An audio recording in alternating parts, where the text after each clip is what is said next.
ये यात्रा अगर इंडिया गठबंधन की निकलती तो उसका कोई मतलब होता। इसका मतलब ये हुआ कि आप अपने अलाइंस को कमज़ोर करना चाहते हैं, अपने देश को कमज़ोर करना चाहते हैं और अपनी पार्टी को मजबूत करना चाहते हैं। हमें कुछ कहने का अधिकार नहीं है, लेकिन हमारे समाज में जो हम क्या खाएंगे, हम क्या पहनेंगे, हम किस तरह रहेंगे, ये तय करना आपका काम नहीं है। आप राजनीति कीजिए तो आप काम देश का नहीं कर रहे हैं, अपने साथियों का नहीं कर रहे हैं, बल्कि अपने आप को मजबूत करने का काम कर रहे हैं। ज्ञानवापी पर दिए अपने विवादित बयान से सुर्खियों में आए मौलाना तौकीर रजा ने लोकसभा चुनाव के पहले इंडिया अलायंस की मुश्किलें बढ़ा दी हैं। दरअसल इत्तेहाद मिल्लत काउंसिल के चीफ मौलाना तौकीर रजा ने तीसरे मोर्चे का गठन कर देश की सियासत में नई सनसनी फैला दी है। बैठक में मुस्लिम, दलित और पिछड़ा वर्ग के कई नेता शामिल हुए। इस मौके पर रजा ने कांग्रेस पर जमकर भड़ास निकाली। मौलाना ने कहा कि कांग्रेस की नीतियों की वजह से इंडिया अलायंस कामयाब नहीं हो पाया। साथ ही कहा कि कांग्रेस की न्याय यात्रा से विपक्ष कमजोर हुआ है। अगर ये यात्रा कांग्रेस की यात्रा के बजाय इंडिया अलायंस की यात्रा होती तो ये कामयाब होती। ये जनता पार्टी को ये गठबंधन हरा सकता है, लेकिन कांग्रेस की गलत पॉलिसी की वजह से वो गठबंधन बिखरता हुआ नजर आया और फिर जो कांग्रेस की न्याय यात्रा निकली, ये यात्रा अगर इंडिया गठबंधन की निकलती तो उसका कोई मतलब होता।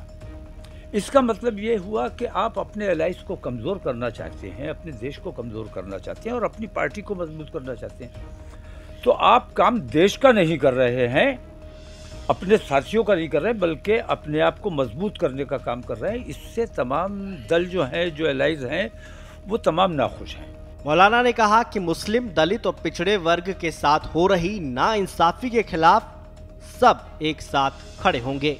हमने हुकूमत नहीं करनी है, हम हुकूमत करने के लिए ये काम नहीं कर रहे हैं। हम अपने देश में एकता, भाईचारे का माहौल बना के, प्यार मोहब्बत का माहौल बना के रखना चाहते हैं। ये नफरतों का जो बाजार गर्म किया हुआ है और नफरतें फैलाने का जो लोग काम कर रहे हैं, इनके खिलाफ मुत्तहिद होकर हम तमाम लोग काम करना चाहते हैं, जो कांग्रेस नहीं करना चाहती। कांग्रेस सिर्फ कांग्रेस का काम करना चाहती है, देश का काम नहीं करना चाहती। अगर देश का काम करना चाहती है तो सामाजिक न्याय मंच का हिस्सा उसे बनना चाहिए। वहीं मौलाना ने बीजेपी पर हिंदुत्व थोपने का आरोप लगाया। मौलाना ने कहा कि हिजाब कौन पहनेगा, कौन नहीं पहनेगा, ये सरकार तय नहीं करेगी।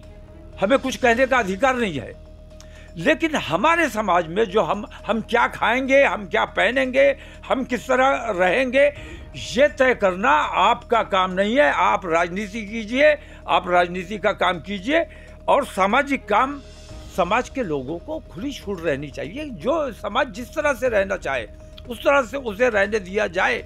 ये जबरदस्ती जो आप अपना हिंदुत्व थोपने की कोशिश करते हैं, ये आपको बर्बाद कर देने का काम करेगा और इस चुनाव में हम ये दिखाएंगे कि आपकी इन बेईमानियों का नतीजा आपके सामने लाएंगे। बहरहाल लोकसभा चुनाव के पहले नए नए समीकरण बन रहे हैं। खासतौर पर यूपी में सियासी हलचल पल पल बदल रही है।